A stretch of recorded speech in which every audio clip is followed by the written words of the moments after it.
Arquímedes perdió un tornillo. Oscar y Fernando lo buscan todos los martes de 23 a 24 horas por Ecomedios. Ecomedios.com. El tornillo de Arquímedes.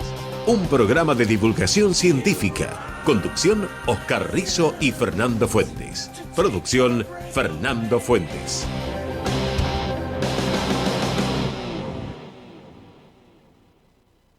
Bueno, buenas noches a todos. Bienvenidos a una nueva entrega del tornillo de Arquímedes. Fernando, buenas noches. ¿Cómo estás? ¿Cómo estás, Oscar? ¿Todo bien? Saludo a toda la gente que nos escucha. Bien, bien, bien. Bueno, hoy vamos a tener un programa exclusivamente dedicado a los premios Nobel. Y sí, solemos hacer, digamos, todos los años más o menos lo mismo. En esta oportunidad también, a 3 premios Nobel. El premio Nobel de Química, el de Física y el de Medicina. Para charlar acerca del premio Nobel de Química convocamos a Enrique Lin Xiao. Enrique ya es amigo de la casa, ya estuvo en alguna oportunidad en nuestro programa. Es de Costa Rica, pero vive en los Estados Unidos, en California. Trabaja ni más ni menos con Jennifer Doudna, quien fuera galardonada la semana pasada con el premio Nobel de Química por sus avances en el desarrollo de la técnica CRISPR-Cas9, una técnica que ya hemos charlado también en alguna que otra oportunidad. Con él, bueno, el tema va a ser ese, CRISPR-Cas9, el trabajo un poco de Doudna, así que no se lo pierdan.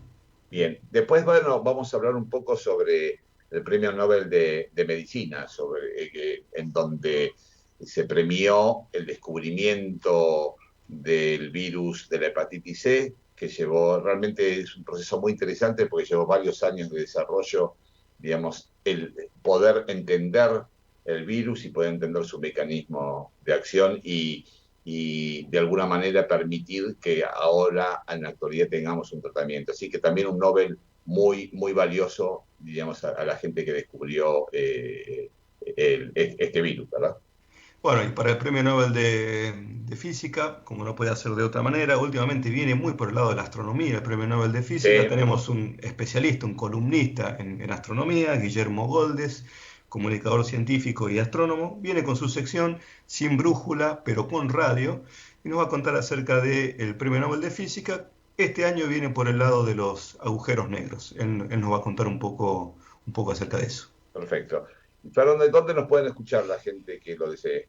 Bueno, estamos todos los martes a las 23 horas haciendo este programa, El Tornillo de Arquímedes, un programa de divulgación científica. No se lo pierdan, en vivo, 23 horas por Ecomedios AM 1220. Estamos también para ser escuchados on demand cuando quieran, como quieran, en iVoox y en Radio Cat, 2 plataformas en donde está nuestro programa alojado. Estamos en las redes sociales, @tornilloarqui es nuestra cuenta en Twitter. Estamos también en Instagram y en Facebook.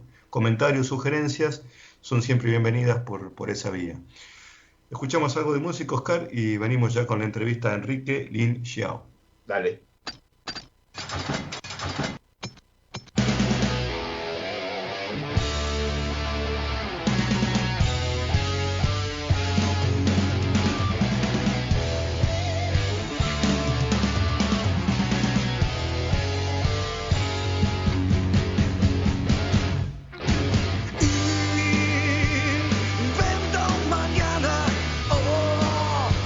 Que no pueda ser con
bueno, comenzando con el programa del día de la fecha, ya lo tenemos en línea a Enrique Nin Xiao. Enrique es de Costa Rica, pero vive en los Estados Unidos, más específicamente en California. Es doctor en bioquímica y biofísica por la Universidad de Pensilvania. Se encuentra actualmente haciendo un postdoc en el Instituto de Innovación Genómica en Berkeley, en California. Y justamente trabaja al lado de quien fuera premiada como premio Nobel, valga la redundancia, la semana pasada, Jennifer Doudna, por sus avances en el conocimiento de CRISPR, una técnica que nos fascina, que hemos charlado muchas veces ya en el programa, una técnica de edición genética con grandes aplicaciones y mucho potencial todavía. Así que bueno, los saludamos a Enrique. Hola Enrique, estoy con Oscar Rizo, mi compañero de programa. ¿Cómo estás? ¿Qué tal, Hola Enrique? Fernando, hola Oscar. Muchas gracias por esta entrevista. La verdad que súper emocionado con todo lo que ha pasado esta semana, sobre todo en un 2020 que ha sido un poco complicado. La verdad que esta noticia nos ha traído mucha felicidad aquí. Bien, bien. Bien, bien. Decinos, Enrique, ¿qué es exactamente lo que se premió? ¿Qué es Ujú. CRISPR-Cas? Digamos que uno es un nombre bastante difícil de decirlo en toda, diríamos, su extensión. Sí, bueno, CRISPR viene de sus siglas en inglés, que si vamos como palabra por palabra es repeticiones palindrómicas, cortas, agrupadas, irregularmente interespaciadas. Y bueno, eso es súper complicado. Sí. Nunca decimos las palabras que significa, siempre decimos CRISPR nada más, pero en su manera más básica, CRISPR es básicamente la manera en que las bacterias se pueden defender de los viruses. Ajá. Y bueno, sobre todo en estos momentos cuando estamos defendiéndonos nosotros del coronavirus, es algo súper relevante, pero Claro. las bacterias llevan millones y millones de años defendiéndose de viruses y han desarrollado esta manera que se llama CRISPR, que es básicamente una vez que una bacteria es infectada por un virus, ese virus lo que está haciendo es inyectándole a la bacteria ADN o ARN y la Ujú. bacteria puede reconocer esas secuencias del virus y si tienen sistemas CRISPR puede incorporar parte de ese virus y en su propio ADN. Y eso funciona después como una manera de un tipo de memoria donde pueden entonces, si vuelve a aparecer ese mismo virus, entonces lo puede atacar y cortar en pedazos. Y de ahí es donde parte esta tecnología CRISPR. Enrique, ¿todas las bacterias tienen este sistema o solo algunas? Solo algunas tienen este sistema y bueno, hay muchos tipos de sistemas CRISPR, pero el que se está premiando justamente, como mencionaron, es el CRISPR-Cas9, que Ajá. es un sistema muy específico donde hay una proteína única que hace todo este proceso de no solo, eh, bueno, de poder reconocer otra vez el virus que entra y poder cortar ese virus en pedazos. Bien.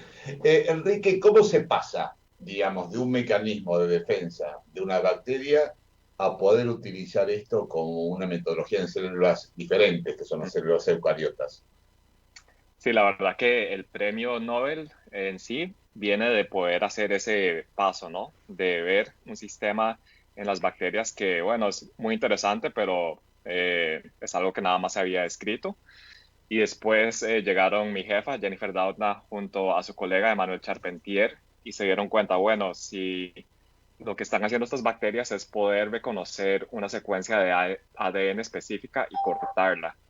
Y si pensamos en edición genética, lo primero que se necesita hacer en edición genética es encontrar la secuencia que queremos cambiar y cortar para poder entonces reemplazar esa secuencia o hacer un cambio en esa secuencia. Lo importante es poder reconocer lo que queremos cortar. Y ellas viendo este mecanismo, las bacterias se dieron cuenta, bueno, esto es justo lo que se necesita, porque no probamos y vemos si esto funciona en otro tipo de células. Y fue así como surgió esto más o menos. Enrique, ¿qué cambió con CRISPR, digamos? Edición genética se hacía antes de CRISPR. Ujú. ¿Qué cosas podrías comentarnos que cambiaron, digamos, con respecto a este interesante tópico o tema? Pues ya existían maneras de hacer edición genética, pero la manera en que funciona CRISPR es que está guiado por un ARN. Ujú. que es mucho más fácil. Por ejemplo, las maneras que habían para hacer edición genética antes eran con proteínas que reconocen secuencias específicas en el ADN, pero era muy, muy complicado crear proteínas que reconocieran cualquier tipo de secuencia. Ahorita con CRISPR las posibilidades son infinitas y bueno, yo tengo una analogía que me encanta usar y la uso muchísimo y es, por ejemplo, si pensamos en edición genética en humanos. Los humanos Ujú. tenemos 3 billones de bases en nuestro ADN Ujú. y CRISPR tiene la capacidad de reconocer una secuencia de 20 bases en cualquiera de esas 3 billones de bases casi. Entonces, por ejemplo, si nos imaginamos poner 3 billones de bases en un formato Word, Ujú. tendríamos 1 millón de páginas solo con puras bases.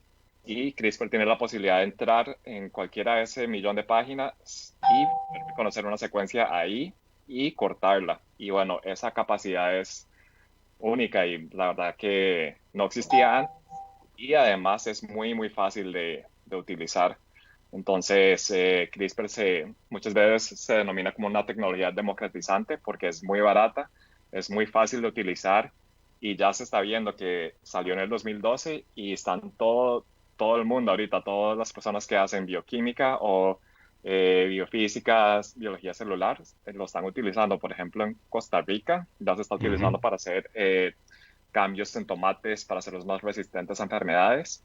Y yo Ujú. sé que, me imagino que en Argentina, en todas partes, se está utilizando esto también. En la agricultura. Sí, se está utilizando. Y decime una cosa, Enrique, digamos, ¿cómo hace, a ver, esta proteína, porque en realidad es una proteína con una sonda para reconocer exactamente el lugar y el proceso de corte y reemplazo en todo caso? Ujú. Pues lo que tiene esta proteína es que lleva dentro o está cargando junto a ella un ARN que tiene una secuencia. Y lo que se dieron cuenta, bueno, lo que ya se había descrito antes con CRISPR en las bacterias, es que esa secuencia de ARN que está cargando en la proteína es la secuencia de los virus que antes había encontrado.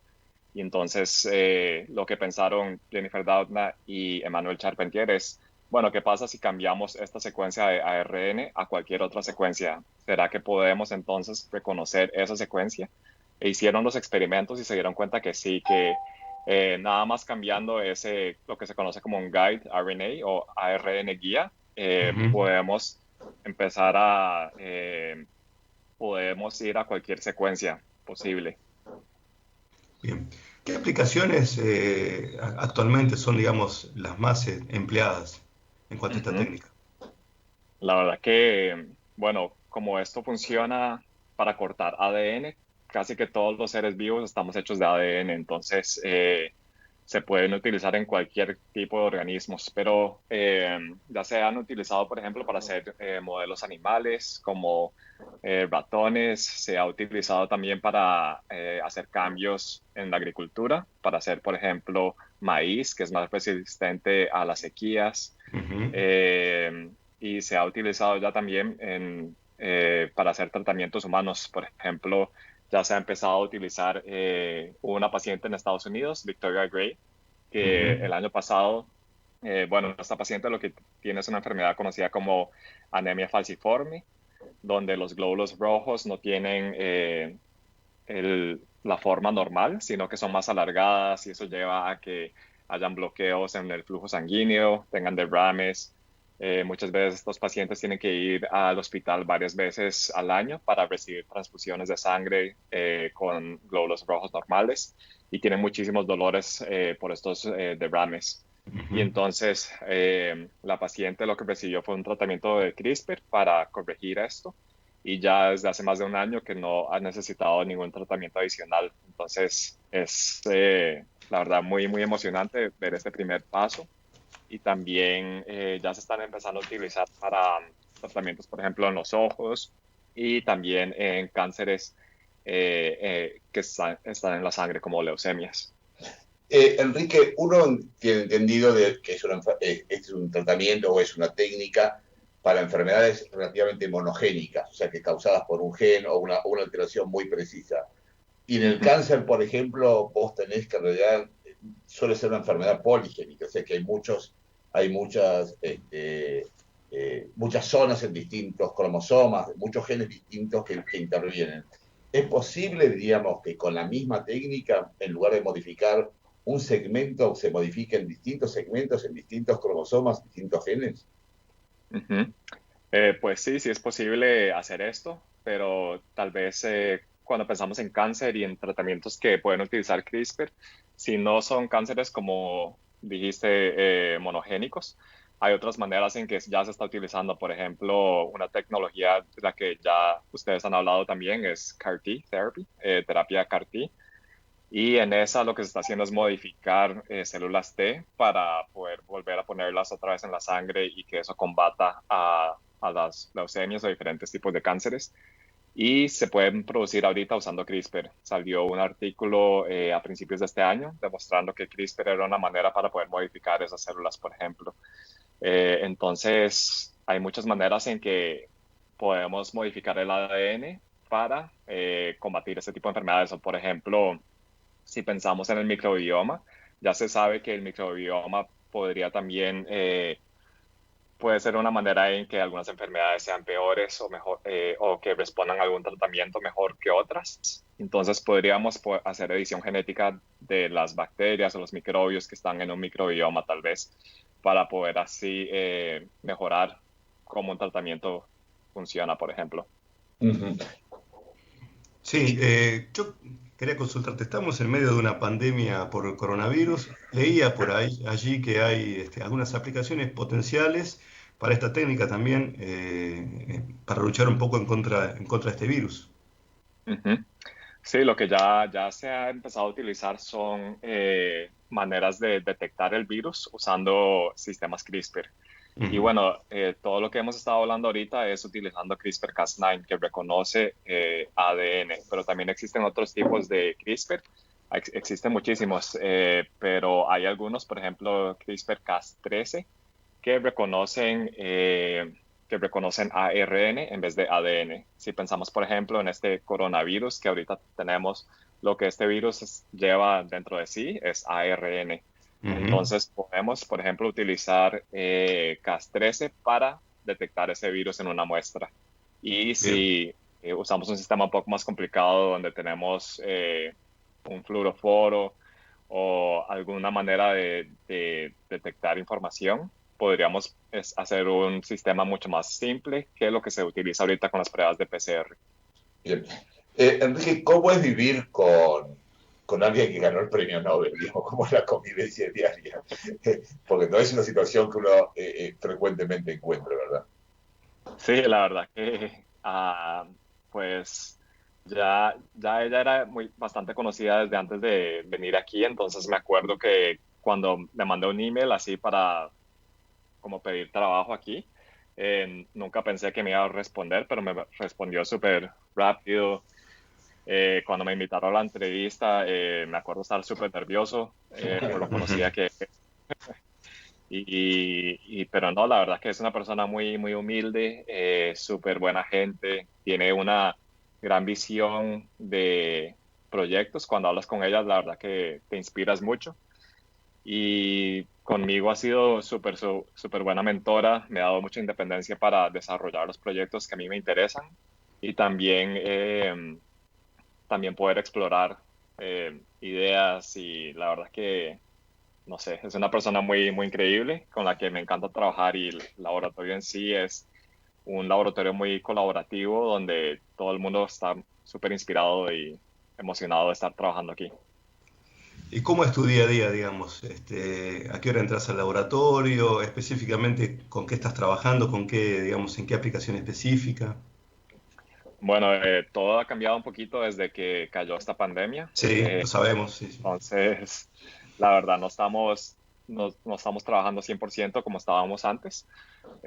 Ahorita estamos trabajando más o menos 25% de lo que estábamos haciendo antes. Entonces, a mí me toca venir de semana por medio y solo puedo Ujú. trabajar desde las 3 de la mañana hasta las 3 de la tarde. Pero Ah, bueno, normalmente no vengo a las 3 de la mañana. bien. Bien, bien. Pero yo en lo que estoy trabajando es si pensamos en estos sistemas CRISPR, ahorita son muy buenos para poder cortar, pero lo que nos gustaría hacer es poder pegar cosas. Por ejemplo, si tenemos un gen que es defectuoso, está bien en algunas enfermedades nada más cortar ese gen y deshacernos de ese gen, pero en otras enfermedades es necesario poder reemplazar el gen y poder entonces pegar, por decir así, un gen que no tenga ese efecto. Y eso la verdad no funciona tan bien ahorita. Y lo que yo estoy tratando de estudiar es cómo podemos mejorar ese proceso de pegar para ya poder ir al siguiente capítulo, digamos, de esta tecnología. Por ejemplo, en ese sentido, bueno, enfermedades como la fibrosis quística, que son monogénicas y demás, la pregunta es, ¿cómo se hace? Digamos, vos cortás el gen anómalo, pero tenés que tener, diríamos, el gen normal para introducirlo. Y la pregunta relacionada con esta es, ¿cómo llega el CRISPR hasta esa célula? Digamos, ¿cómo hacemos para introducirlo? Bueno, buenas preguntas y preguntas difíciles también. Pero, por ejemplo, con la fibrosis cística, hay diferentes mutaciones que llevan a eso, ¿no? A esa enfermedad, pero hay algunas que son nada más una simple base que hay que corregir. Y para eso ya se ha desarrollado no solo CRISPR-Cas9, pero se han hecho editores de base, por ejemplo, que son maneras en que uno puede cambiar una simple base de una letra a otra. Y ya se están empezando a estudiar si esto es posible en la fibrosis cística. Pero bueno, el reto de poder llevar estos sistemas a las células que queremos en el cuerpo sigue siendo un reto muy grande y sigue siendo un campo de estudio que nuestro laboratorio y muchos laboratorios en el mundo todavía están persiguiendo. Y por eso, la verdad, las primeras aplicaciones en seres humanos han sido más que todo en, por ejemplo, la sangre, los ojos, cosas que podemos accesar de manera más simple sin tener que pensar que estos sistemas vayan a otras células o que otros efectos puedan tener. Bien. Yo también una pregunta un poco difícil, no sé si es difícil en realidad, es la pregunta que siempre le hacen a la gente que trabaja con CRISPR. Tiene que ver con estas posibilidades, son tijeras moleculares extremadamente precisas, pero siempre hay posibilidades de que se corten lugares fuera de los que uno quiere precisamente que se corte. Se llaman sitios off target, ¿no? Ujú. ¿Eso cómo se puede controlar? ¿Se ha mejorado en el último tiempo? ¿Estamos, digamos, evolucionando en ese sentido? Ujú. Sí, la verdad que desde el principio, cuando surgió esta técnica, ya se reconocía que esto iba a ser un problema, porque si pensamos, por ejemplo, en el ser humano y sus 3 billones de bases, si lo que esta tecnología hace es reconocer 20 bases, van a haber muchos lugares donde esas 20 bases tal vez sean muy parecidas en un lugar a otro, en esos 3 billones de bases, o tal vez solamente 19 de las bases sean iguales o solo 18. Entonces, ya existen al menos métodos bioinformáticos que predicen, bueno, esta secuencia se repite estas tantas veces en el cuerpo o, bueno, en el genoma, entonces mejor escoge una secuencia diferente. Pero también a la misma vez, por parte de la proteína misma, se ha hecho mucha evolución haciendo mutaciones dentro de la proteína para tal vez reducir un poquito estos efectos. Y algunas maneras es, por ejemplo, hay otras maneras, por ejemplo, si solo tenemos la proteína Cas9 por cierto tiempo en la célula, entonces lo más probable es que vaya primero a donde queremos. Y si no se queda mucho tiempo dentro de la célula, entonces es probable que solo haga esa edición una vez. Pero si, por ejemplo, estuviera demasiado tiempo ahí, entonces habría más posibilidad de que vaya y corte en lugares donde no queremos. Entonces ha habido mucho esfuerzo en poder controlar no solo el lugar donde está, pero también el El tiempo tiempo. de que esa proteína existe ahí. Bien, y la segunda pregunta, por ahí o la tercera ya que tengo también, un tanto difícil. Hemos charlado en el programa el año pasado acerca de un evento, yo diría bochornoso, si me permiten un poco el calificativo. Este accionar de bueno, un científico chino editando embriones con esta técnica y creo que, bueno, generando dificultades, me parece, para toda la gente que está haciendo las cosas bien y que está trabajando de forma ordenada y metódica como debe ser con esta tecnología. ¿Qué opinión te parece ese evento y cuánto perjudicó eso al desarrollo de CRISPR? Ujú. Sí, la verdad que fue un evento muy, muy bochornoso, como dices. Lo que hemos discutido hasta ahorita son maneras en que podemos hacer terapias en los seres humanos, pero sin cambiar lo que ese ser humano va a heredar.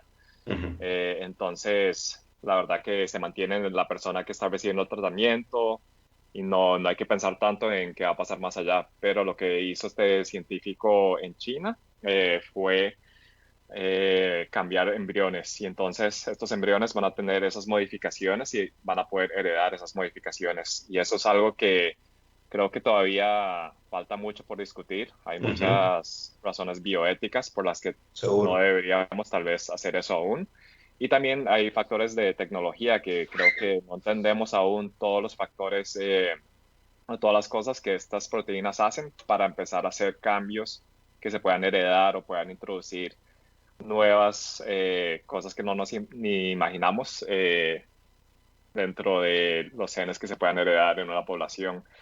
Pero bueno, más allá, creo que es necesario pensar un poquito en cuáles son las cosas que sí se deberían cambiar, y cuáles son enfermedades y que son solo como mejoras que personas puedan tal vez querer introducir, como, bueno, quiero que mi hijo tenga ojos azules, y Claro. pensar, ¿es necesario hacer algo así o no? Y como sociedad creo que se debe discutir.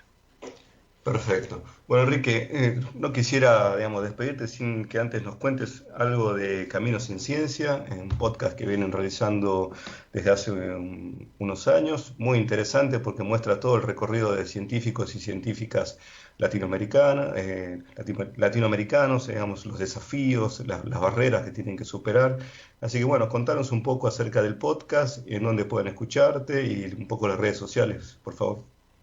Claro que sí, ya estamos en nuestra tercera temporada y como dices, ahí contamos las historias, los retos, los éxitos, las lecciones de científicos latinoamericanos haciendo ciencia.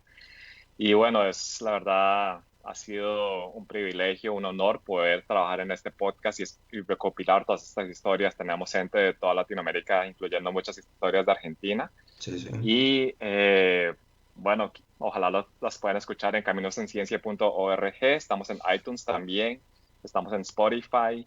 Y bueno, a mí la verdad me inspira muchísimo esas historias y espero que ustedes también. Por supuesto, Bien. por Bueno, supuesto. Enrique, realmente te agradecemos muchísimo que hayas estado en el tornillo de Arquímedes. Excelente exposición sobre CRISPR que quedó mucho más claro ahora después de escucharte. Así que bueno, te felicitamos porque el premio Nobel te pertenece en alguna medida, en algún aspecto, un Muy pedacito. poquito.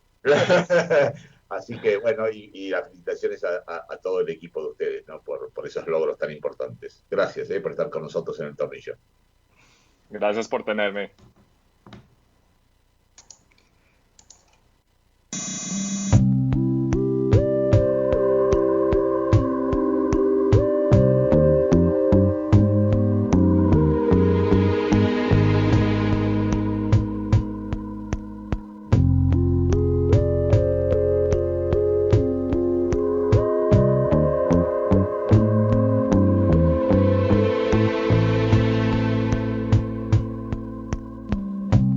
Thousands of hairs, two eyes only, it's you.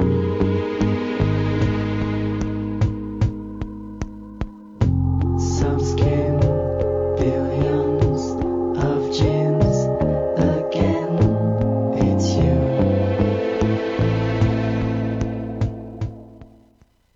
Ecomedios.com AM1220. Estamos con vos. Estamos en vos. Descarga gratis de tu celular la aplicación Ecomedios. Podés escucharnos en vivo, informarte con las últimas noticias y entrevistas en audio y video. Búscala y bajate la aplicación Ecomedios. Podés vernos en vivo en ecomedios.com. Contenidos audiovisuales. Conectate con nosotros. Contestador 5-254-2353. Las fronteras en la ciencia son zonas febriles que existen solo para ser superadas. Todo allí es cuestión de tiempo. El tiempo que lleva a hacerse experto en las tácticas del ensayo y el error. El tornillo de Arquímedes. Ciencia por radio. Auspicia este espacio Laboratorio Tuteur, una empresa argentina con más de 40 años de trayectoria en la industria farmacéutica. Bueno, siguiendo con este envío alegórico a los premios Nobel que se entregaron recientemente, Oscar, nos toca hablar del Nobel de Medicina o Fisiología. Y allí los premiados fueron 3 personas. Últimamente viene esto de ternas en los galardonados. Y bueno, les tocó en este 2020 a Harvey Alter, Charles Rice y Michael Houghton, los 2 primeros norteamericanos, el último británico, por sus avances, sus descubrimientos en un virus muy importante, que es el virus de la hepatitis C, Oscar. Así es, Fer. Bueno, los 3 son virólogos, o sea que los 3 trabajaron en distintos momentos de la historia sobre el virus. Es muy interesante el tema de la hepatitis C, el tiempo que llegó a detectarlo, y cómo, de alguna manera, el trabajo en equipo, en distintos momentos de la evolución, digamos, durante muchos años, permitió finalmente lo que está sucediendo ahora, que es detectar, conocer el virus y digamos, en pleno siglo XXI, tener un tratamiento efectivo contra el virus de la hepatitis C. Pero podemos primero recordar, si a vos te parece, Fer, que más o menos en estos momentos hay más de 70 millones de personas que padecen de esta enfermedad. Sí. Alrededor de 400.000 muertes anuales se lleva, digamos, la hepatitis C, Oscar, en todo el mundo, ¿no? Sí, y vos sabés que dentro de todo fue un hallazgo fortuito el tema de la hepatitis C. En los años 60, la medicina transfusional estaba haciendo sus primeros pasos en forma significativa y hacía poco tiempo que había sido descubierto el virus de la hepatitis B, diríamos. Y de hecho pensaban que las complicaciones surgidas de la transfusión eran todas debidas a la hepatitis B, porque la hepatitis A es una hepatitis más bien de transmisión oral fecal, digamos, y no tiene demasiada trascendencia a largo plazo. En cambio, se había visto de que había digamos, daño hepático producido después de las transfusiones. Y todo el mundo pensaba en esos momentos, estamos hablando del final de los años 60, de que eso era debido a la hepatitis B. Pero claro, en ese momento ya se había detectado, en los primeros años, fin de los años 60, principios de los 70, ya se había detectado por la serología la hepatitis B y descubrieron que estos pacientes la serología le daba negativa.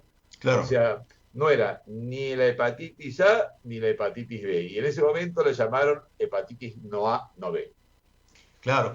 Eso significó, bueno, básicamente comenzar a estudiar a ver qué pasaba con esto. Y es la primera, digamos, pata que tiene esta nominación o esta premiación, ¿no? Es decir, los avances epidemiológicos que logró específicamente Harvey Alter, como comentaste, allá por la década del 70.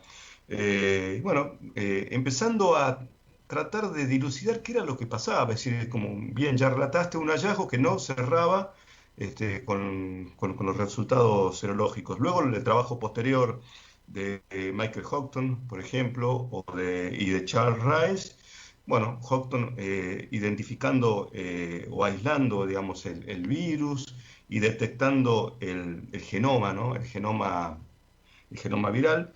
Y Rice terminando de determinar el modo de replicación de ese virus, vinieron un poco a completar el panorama. Sí, y Houghton, digamos, de alguna manera empezó a ver que, diríamos, estas partículas virales podían hacerse un test que los detectaba. Y él fue que en el año 88, 10 años después del descubrimiento inicial de Alter, digamos, él pudo hacer un estudio inmunológico que detectó que podía detectar la enfermedad, diríamos, en base al material genético que él había obstruido. Sin embargo, todavía faltaba mucho para que esto pudiese funcionar adecuadamente. Se dudaba si era solamente un virus el que estaba produciendo o era un conjunto de virus lo que producía esta hepatitis post-transfusional. Y ahí, digamos, intervino el trabajo del tercer galardonado en esto, digamos que básicamente lo que hizo fue un trabajo de ingeniería, tendría genética, modelando, digamos, armando del ADN que se rescataba, del ARN, perdón, que se rescataba, armando un virus que podía ser inoculado a animales y que reproducían la enfermedad que habíamos visto. O sea que realmente fue un trabajo de muchos años, décadas te diría yo, y que se hizo en equipo. Laboratorio Tuteur está especializado en el desarrollo, elaboración y comercialización de productos para los segmentos de oncología, hematología, sistema nervioso central y enfermedades huérfanas. Tuteur, calidad e investigación al servicio de la salud.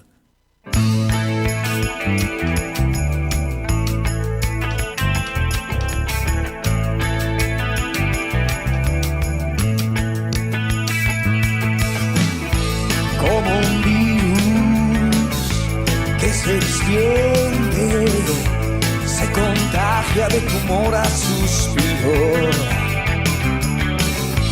como un hongo, crece sin mi permiso y desarmado dejo que me envenene. Y yo esculpido en ceniza haciendo llegar olor a cantera, disolviendo el mineral del alma.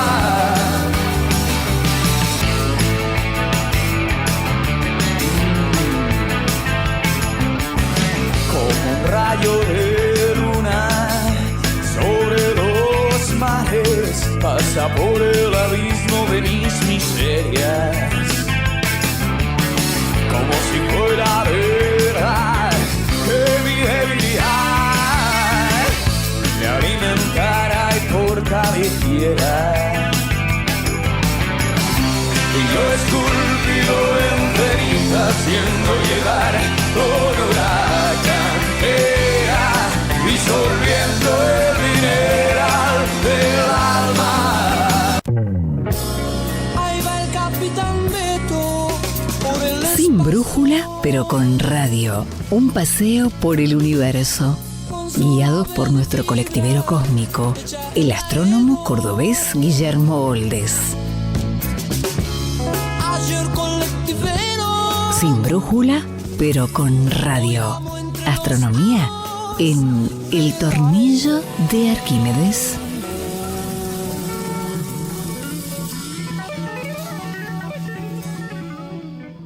Bueno, ya estamos en Sin Brújula, pero con radio, nuestra sección de astronomía, a cargo de Guillermo Oldes, comunicador científico y astrónomo cordobés. Y hoy venimos con esto de los premios Nobel. Ha sido un programa, o es un programa alegórico a los Nobel. Y bueno, justamente con Guillermo vamos a charlar un poco acerca del premio Nobel de Física, que se otorgó, digamos, en el ámbito de la astronomía, algo que viene siendo bastante frecuente últimamente con los Nobel, ¿eh? La astronomía parece estar comandando un poco las últimas entregas. Así que bueno, los saludamos. Hola Guillermo, ¿cómo estás? Con Oscar, gracias por estar en el programa. ¿Qué tal, Guillermo? Hola Fernando y hola Oscar, ¿cómo están? Gusto de saludarlos. Pero yo justamente me había hecho una listita de los premios Nobel de Física de los últimos 10 años para mostrarles a ustedes. Veo que no hace falta, pero nuestra audiencia probablemente sí. ¿Cuánto trabajo en astronomía ha habido en los últimos años premiado con el Nobel de Física, ¿no? Recién mencioné algunos, pero si nos vamos un poquito más atrás, en el 2011 tenemos, bueno, uno muy famoso que es el de Perlmutter, Schmidt y Rice por encontrar la expansión acelerada del universo, ¿no? Es decir, que prácticamente en 10 años, 4 premios Nobel de Física que van para el lado de la astronomía. Y el otro día cuando dialogaba con Julio Navarro, candidato al Nobel argentino, que no lo ganó, por lo menos este año, él me decía, los astrónomos le hemos traído a los físicos preguntas que no tienen respuesta aún, cuando ellos creían ya haber resuelto la mayoría de los temas importantes de física. A lo cual se le agrega que también le hemos empezado a copar la candidatura y los premios Nobel, ¿no? Es un poco en chiste.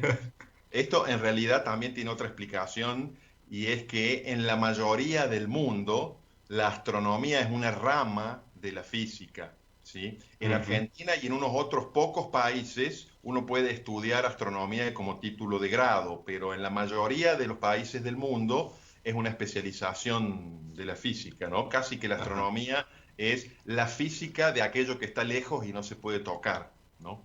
Bien, pero bueno, este año, ustedes lo decían, hubo un premio dividido en tres, como es bastante común en estos últimos años, pero no entregado en tres partes iguales, sino que la mitad, el 50% del premio, tanto del reconocimiento como del dinero, va para Roger Penrose, el más conocido de los tres, y 25% para cada uno de los otros dos galardonados, que se llaman Andrea Ghez y Rainer Genzel, ¿no? Y el tema genérico es agujeros negros, que es un tema ya de larga data en la astrofísica del siglo XX y XXI, digamos, ¿no? Entonces, lo que sabemos hoy de los agujeros negros, o cuando explicamos qué es un agujero negro, en realidad es algo que justamente se lo debemos a Penrose, ¿no? Porque hasta mediados del siglo XX los agujeros negros eran algo así como un juego matemático topológico que se derivaba de las ecuaciones de Einstein, de la relatividad general.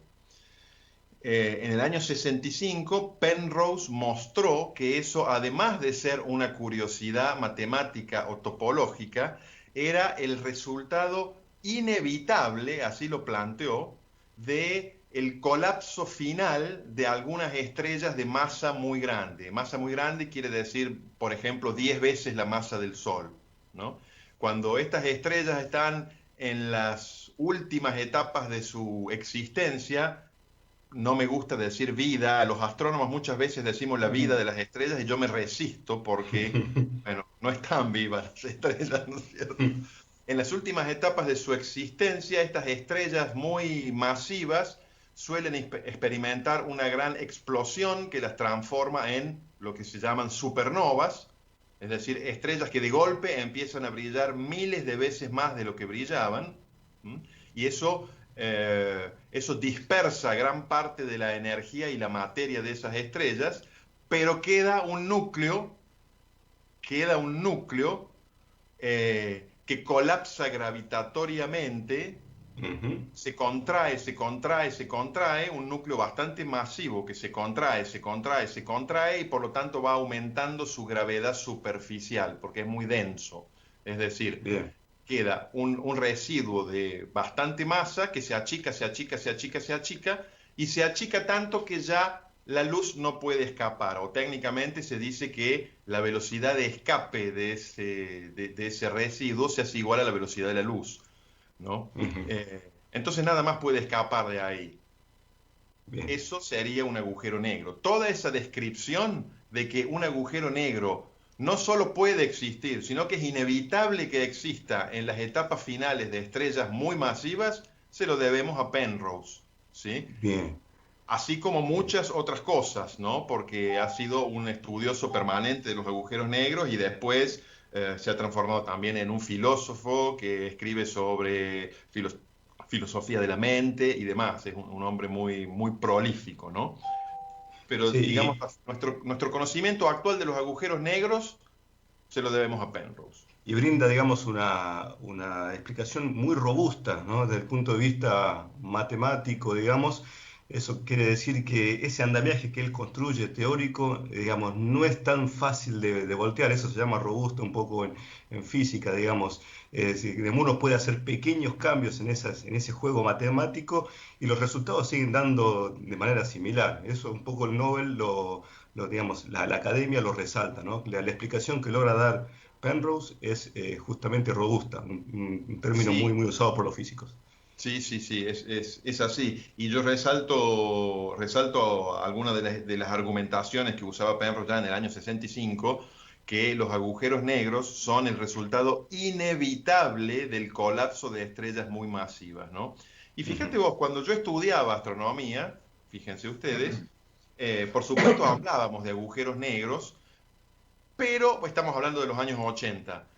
Pero en el fondo todavía hablábamos de eso como algo un poco raro. No voy a decir esotérico, pero algo bastante raro, digamos, ¿no?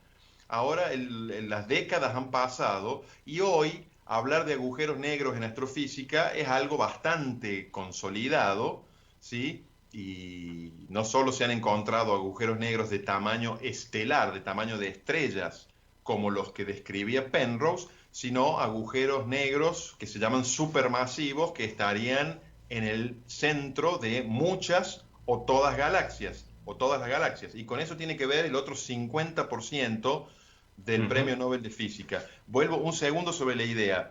Sí. Cuando yo estudiaba agujeros negros era un tema raro, que uno lo miraba con desconfianza.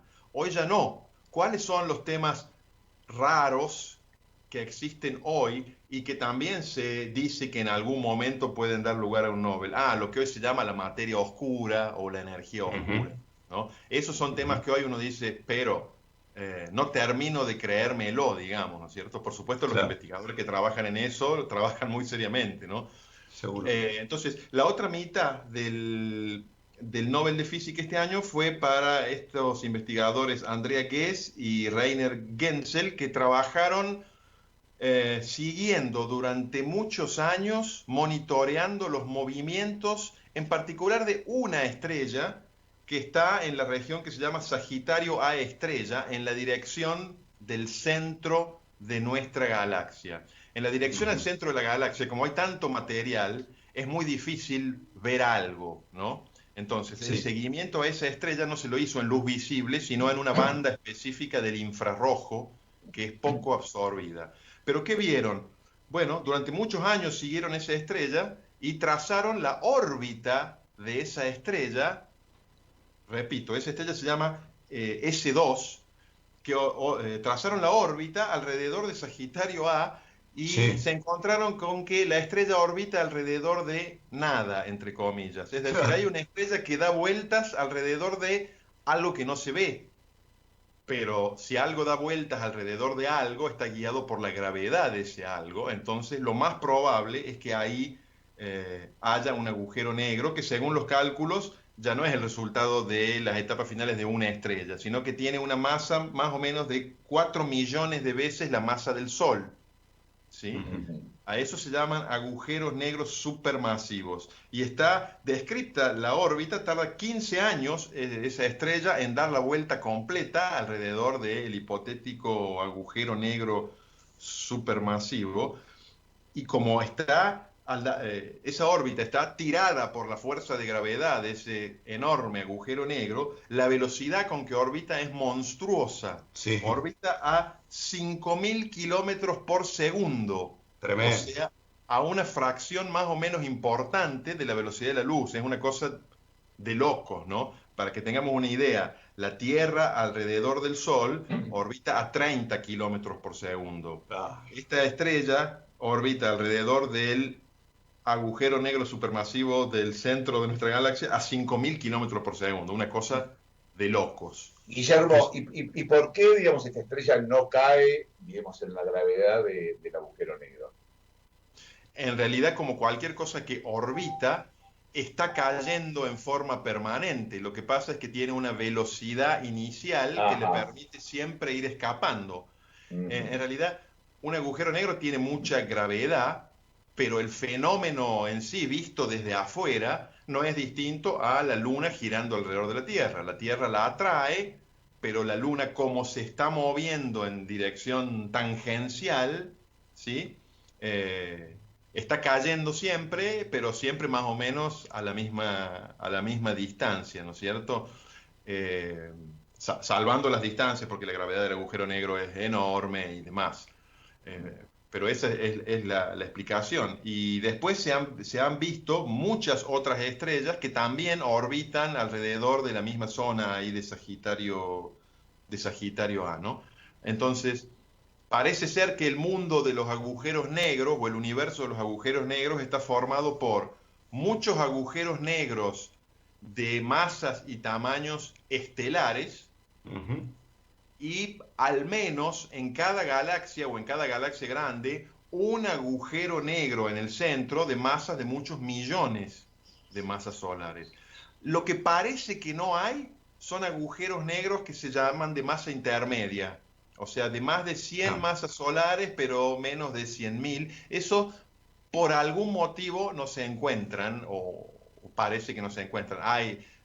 Quienes trabajan en esto explican por qué no se deberían encontrar, ¿no es cierto?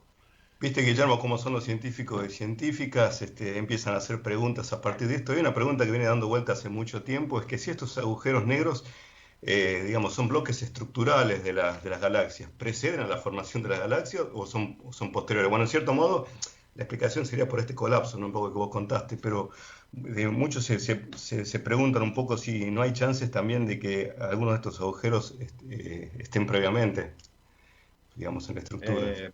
Bueno, a ver, cuando se intenta explicar por qué hay esos agujeros negros tan gigantescos, hay muchas opciones posibles, ¿no? La mayoría estos agujeros negros muy masivos están en zonas donde hay muchísimas estrellas, que son los núcleos de las galaxias. Es la zona más densa de las galaxias.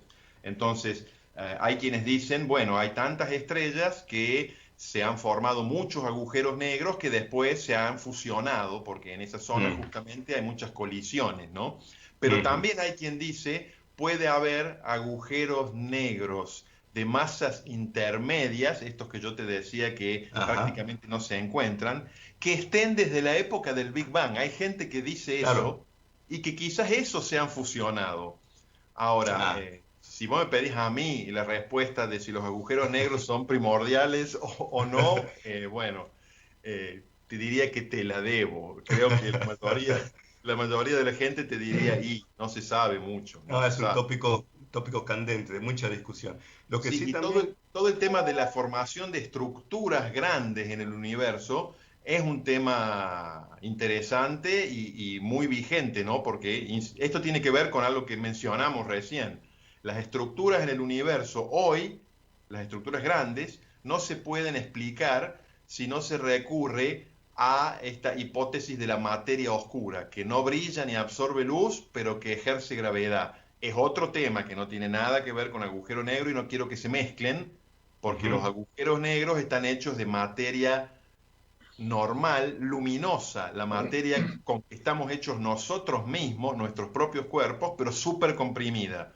Y la materia oscura sería otra cosa totalmente diferente, que la podríamos quizás desarrollar en otra columna. Por supuesto. Si me da el juego, no lo sé. A mí me gustó mucho este premio por dos cosas. Primero, porque conjuga, digamos, un abordaje puramente matemático y teórico como el de Penrose y un abordaje experimental, netamente, digamos, empírico, tratando de ver por medio de telescopios, que es el trabajo de Guess. Y lo segundo que me gustó es porque Guess es la cuarta mujer que recibe un premio Nobel de Física. Son dos datos para mí que me parecieron interesantes. Y en este momento hay dos mujeres vivas con premios Nobel de Física, cosa que nunca en la historia había pasado. Creo que en 2018, ¿no? Había otra mujer que había ganado el premio Nobel. Donna Strickland en 2018 por sus, digamos, aportes en entendimiento del láser, fundamentalmente. Sí, por supuesto que hay muy pocas mujeres premio Nobel de Física. Ahora, en esta semana Nobel hemos visto muchas mujeres premiadas en las distintas disciplinas, ¿no? Claro.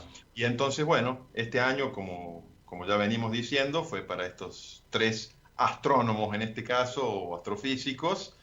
Y bueno, ustedes saben que tuvimos una cierta ansiedad durante esta semana porque, bueno, se mencionaba mucho que quizás este astrofísico Julio Navarro, que estudió en Córdoba y que nosotros conocimos aquí, podía llegar a ganarlo, ¿no? De origen santiagueño.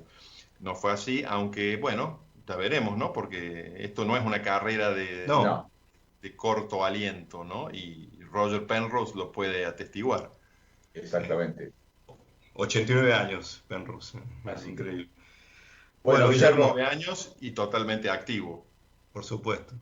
Bueno, muchas gracias, Guillermo, por haber pasado por este programa, como siempre, con tu columna. Así que bueno, ya te contactaremos en breve para algún otro tópico interesante. Muchas gracias a ustedes. Los saludo desde Córdoba. Un abrazo.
Bueno, ya en el tramo final del programa del día de la fecha, el tornillo de Arquímedes, un programa de divulgación científica. Oscar, les contamos a la gente que estamos todos los martes haciendo estos envíos por Ecomedios AM 1220. Pueden escucharnos en vivo a las 23 horas. También, por supuesto, pueden escucharnos on demand cuando quieran, como se escucha ahora un poco la radio. Pueden escucharnos cuando van al trabajo, cuando están viajando. En definitiva, en cualquier momento suele ser óptimo para escuchar el programa. Estamos en iVoox y en RadioCat, dos plataformas en donde pueden escuchar todas las temporadas que venimos haciendo con este programa. Estamos en las redes sociales, @tornilloarqui en nuestra cuenta en Twitter, estamos en Facebook y también pueden encontrarnos en Instagram. Es otra red social en la cual estamos incursionando. Te dejo un gran abrazo y nos vemos el martes que viene. Así es. Saludo, Fer, y saludo también a nuestra audiencia que nos sigue tanto por la radio como por las distintas plataformas. Así que le mandamos también un saludo a ellos.